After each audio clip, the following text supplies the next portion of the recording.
Hello foodies, ఎలా ఉన్నారు అందరూ? ఇవాల్టి రెసిపీ ఆలు ఫ్రై. ముందుగా బంగాళాదుంపల్ని కుక్కర్లో వేసి ఇలా ఉడకబెట్టుకోవాలి. మిక్సీ జార్లో కారంకి సరిపడా పచ్చిమిర్చి, కాసింత కరివేపాకు, అలాగే సాల్ట్, కొంచెం జీలకర్ర వేసి గ్రైండ్ చేసుకోవాలి.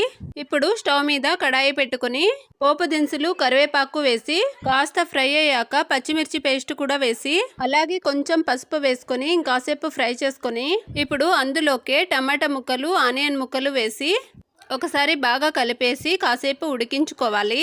ఇలా టమాటా ముక్కలు, ఆనియన్ ముక్కలు పూర్తిగా మెత్తబడ్డ తర్వాత ముందుగా ఉడికించి పెట్టుకున్న బంగాళాదుంపల్ని తొక్క తీసి ఇలా స్మాష్ చేసి ముందుగా ఉడికించుకున్న ఫ్రైలోకి వేసి ఒకసారి బాగా కలుపుకొని ఇంకో 2 మినిట్స్ అలా ఉడికించుకుంటే సరిపోతుందండి. ఈ ఫ్రైలోకి చపాతీ కానీ, దోశలో కానీ, పూరీలో కానీ చాలా టేస్టీగా ఉంటుంది.